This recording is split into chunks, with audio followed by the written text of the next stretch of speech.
Hi అండి, welcome to my channel Bhagyalakshmi పచ్చ. ఎలా ఉన్నారు? బాగున్నారా? నేను కూడా చాలా బాగున్నాను. వీడియో చూసే వాళ్ళందరికీ ఒక చిన్న రిక్వెస్ట్, చూసిన వాళ్ళు తప్పనిసరిగా వీడియోకి అయితే ఒక లైక్ కొట్టండి. ఈరోజైతే అరిసెలు వండుతున్నాను. ఇదైతే సాయంత్రం పూట. సాయంత్రం అయితే అరిసెలు వండుతున్నా. ఇంకా బెల్లం అయితే నలగొట్టేసి ఒక గిన్నెలో అయితే పెట్టాను. దాన్ని కరగబెట్టి వడపోసుకోవాలి. ఇక్కడ చూపిస్తున్నా కదా పెద్ద గిన్నె, అందులో వడపోసుకోవాలి. అరిసెలు వండటానికి కావాల్సినవన్నీ రెడీ చేసి పెట్టుకున్నాను. పొయ్యి కూడా ఇంక ఇదిగోండి, సిలిండర్ అవన్నీ పెట్టి సెట్ చేసుకున్నా. పిండి తీసుకొని వచ్చేటప్పటికి ఇవన్నీ రెడీ చేసి పెట్టాను. పిండి తీసుకొని రాగానే వెంటనే జల్లెడ పట్టుకుంటున్నాను. అరిసెలు వండటానికి పిండి అనేది అస్సలు ఆరిపోకూడదు. పిండి తీసుకొచ్చిన వెంటనే వండుకోవాలి. మిల్లీ కదా, మళ్ళీ ఇరిగిపోయి అరిసెలు పాడైపోతాయి. ఒక పొయ్యి మీదేమో బెల్లం పెట్టేశాను, బెల్లం కరుగుతూ ఉంది. ఇంకా పిండి ఏమో జల్లెడ పట్టుకుంటున్నాను. జల్లెడ పట్టేటప్పుడు కూడా పిండి అదిం పెడతాను. అదిం పెట్టామనుకోండి ఇంకా ఆరిపోకుండా తడిగా ఒక ముద్దలాగా ఉంటుంది. ఇంక ఇది వడపోసుకోవడానికి గంటె అవన్నీ పెట్టేసి పాకం అయితే పెట్టేసాము. పాకం పట్టేది ఇంకా అదంతా అయితే వీడియో తీయలేదు. ఇంక ఇప్పుడైతే అరిసెలు చేస్తున్నాము. అరిసెలు అయితే మా తోడుకోడలు చేస్తున్నారు. ఇంకా అరిసెలు వత్తే వాళ్ళు ఒకళ్ళైతే ఉన్నారు. అరిసెలు చేయటానికి చాలామంది కావాలి. కనీసం ఇద్దరు ముగ్గురన్నా ఉండాల్సింది, ముగ్గురు తప్పనిసరిగా ఉండాల్సింది. ఇంక నేనైతేనేమో అరిసెలు ఆరేసుకుంటున్నాను. వేడి మీద అలాగనే ఉంచేసామనుకోండి అంటుకొని పోతాయి. తర్వాత మనం తీసేటప్పుడు పైన అంతా తోలు వచ్చినట్టుగా, లోపలేమో పిండి పిండిగా అలా ఉంటాయి. ఇంకా అందుకోసమని కొన్ని అరిసెలు కాగానే ఒక 20 అరిసెలు అవ్వంగానే తీసైతే నేను ఆరేసుకుంటున్నాను. ఎప్పుడు అరిసెలు అయితే మేము కొట్టి వండుకునే వాళ్ళం.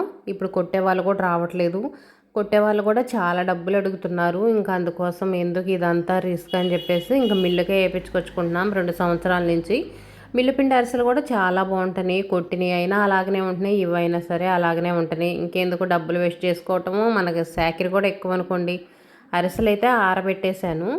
నైట్ అంతా కూడా ఇంకా అలాగనే ఉంచేసాను. కొంచెం వేడిగానే ఉన్నాయి నేను పడుకునేటప్పుడు. వేడి మీద మనం టిఫిన్లో పెట్టామనుకోండి వాసన వస్తాయి. అందుకోసం అరిసెలు మొత్తం చల్లంగా ఆరిపోవాలి. ఆరిపోయిన తర్వాతే మనం టిఫిన్లకైతే సర్దుకోవాలి. ఇంకా పడుకునేటప్పుడు వీటి మీద అయితే ఒక క్లాత్ అయితే వేసి ఉంచాను. ఇలా ప్లేట్లో ఆరబెట్టాను. ఇదివరకైతే చెత్త తీసుకొచ్చి చెత్తలో పెట్టను, లేదనుకోండి పట్టల మీద అలా ఆరేసుకునే వాళ్ళం. ఇప్పుడైతే ఇంకా అలా ఆరేయట్లేదు. ఇంక ఇలా పెద్ద పెద్ద తాంబూలాలు తెచ్చుకుంటున్నారు చాలామంది. ఇంకా వీటిల్లోనే ఆరేసుకుంటున్నారు. నాకైతే లేదు, నేను కూడా ఒకటైతే కొనుక్కోవాలి.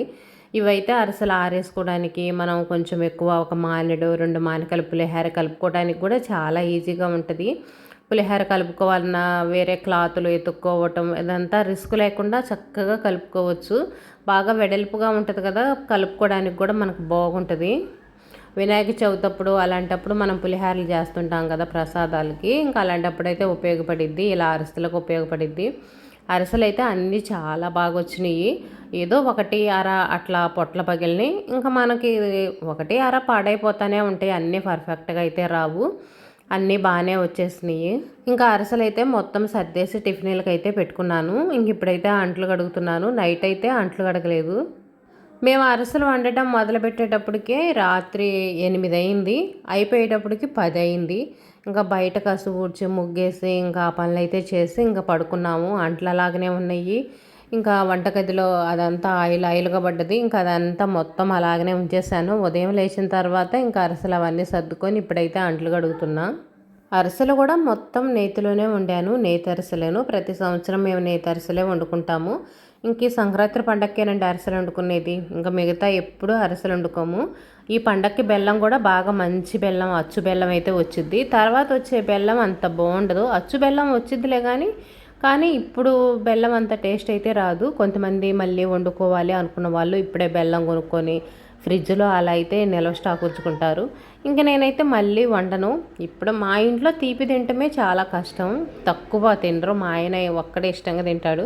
ఇంకా కథం వాళ్ళు ఎవరో అంత ఇష్టంగా అయితే తిన్నాం. ఇంకా మా అమ్మాయి అయితే మాత్రం ఇంకా అసలు చెప్పనవసరం లేదు, అస్సలుగా తినదు. ఏదో ఒకటి అర, అది బలవంతాన నేతర్సలు పిల్లలు తింటే మంచిది హెల్త్గా అని చెప్తే ఒకటి అర తినిద్ది, కానీ లేకపోతే అస్సలుగా తినదు. ఎక్కువ చెక్కలు చక్రాలు ఇలాంటివి అయితే అడిగిద్ది. మన వీడియోలు చూసేవాళ్ళు, మన సబ్స్క్రైబర్సు అందరూ పండక్కి అరిసెలు వండుకున్నారా, వండుకోలేదా, అందరికీ బాగా కుదిరినాయా, కుదరలేదా, నాకు తప్పనిసరిగా కామెంట్లో చెప్పండి. ఎలాగో మనం కలుసుకోలేము, మాట్లాడుకోలేము. కనీసం నా వీడియోలు చూసే కొంతమంది అయినా సరే కామెంట్లో మీ అభిప్రాయం చెప్తే నేను చాలా హ్యాపీగా ఫీల్ అవుతాను. నా విషయాలన్నీ నేను వీడియోలో చెప్తానే ఉంటా కదా.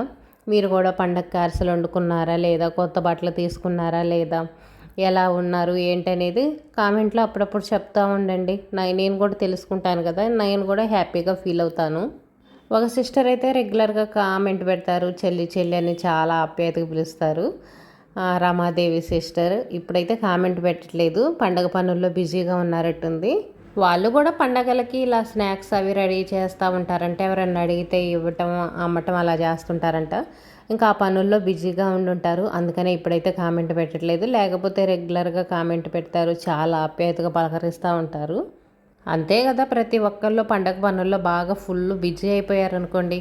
నేను కూడా బాగా ఫుల్ బిజీ అయిపోయాను. పిండి వంటలు వండేటప్పుడు మనకి హెల్ప్ చేసిన వాళ్ళకి మనం కూడా వెళ్ళి హెల్ప్ చేయాలి కదా. ఇంకా నాయి వండుకోవటం అయిపోయిన తర్వాత ఇంకా అలా వాళ్ళకి ఏదన్నా నాకు చేతైనంత వరకు హెల్ప్ చేయటం అలా అయితే చేస్తుంటాను. కానీ అరిసెలు వండేటప్పుడు మాత్రం చాలా జాగ్రత్తగా ఉండాలి. పాకం మాత్రం పర్ఫెక్ట్గా పట్టుకోవాలి, అప్పుడే అరిసెలు బాగా వస్తాయి. పాకం కొంచెం తేడా వచ్చిందనుకోండి అరిసెలు అయితే సరిగ్గా రావు. ఇంకా అంట్లన్నీ కడిగేసిన తర్వాత హరిదాసుడు వస్తే ఇంకా హరిదాసుడికి అయితే బియ్యం అయితే వేస్తున్నాను.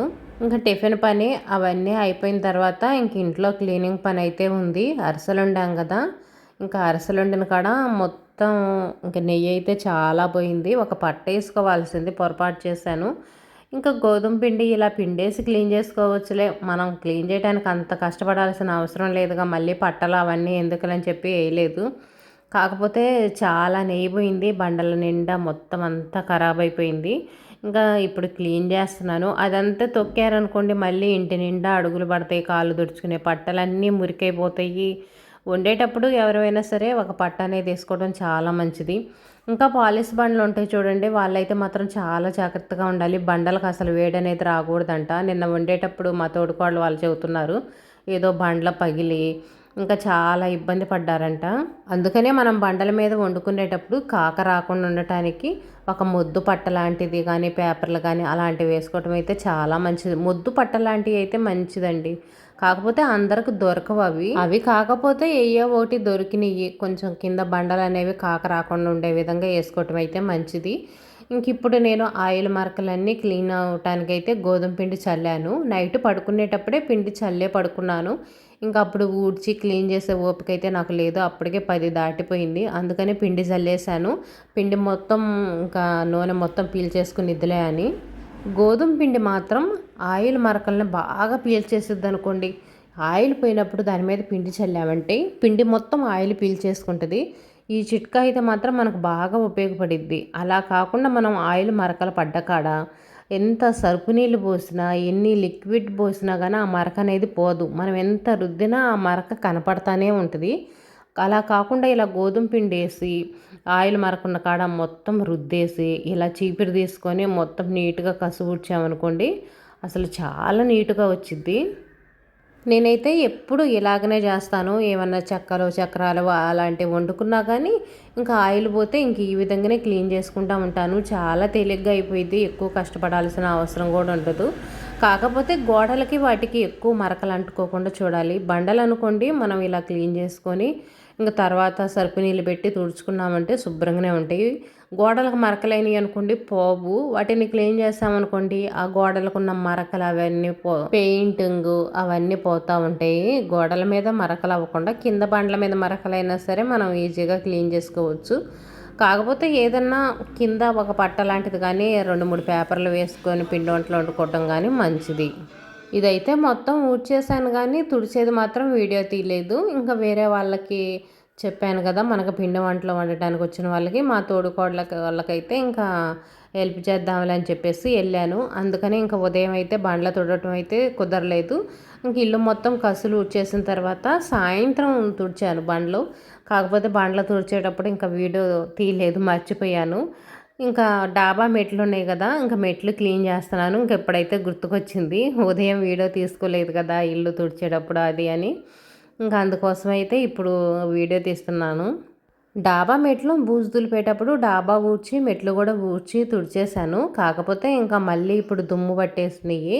ఇంకా రేపే కదా పండగ. ఇంకా ఈరోజు ఊడ్చి తుడిచి క్లీన్ చేసామనుకోండి మెట్లు అనేవి దుమ్ముగా కనిపించకుండా ఉంటాయి. ఎంత ఊడ్చినా సరే మరకలు మరకలుగా కనిపిస్తున్నాయి, అంత నీట్గా ఉండట్లేదు. అందుకోసమని ఒక చుక్క నీళ్లు చల్లేసి తుడిచామనుకోండి బండ్లు చాలా నీట్గా ఉంటాయి, అదే మెట్లు. ఇంకా పండగ పనులు అయితే చాలా వాటికి అయిపోయినాయి. ఇంకా పండగ రోజు వీడియోతో కలుద్దాం మళ్ళీ. వీడియో ఎలా ఉంది, నచ్చిందా లేదా అనేది తప్పనిసరిగా కామెంట్లో చెప్పండి.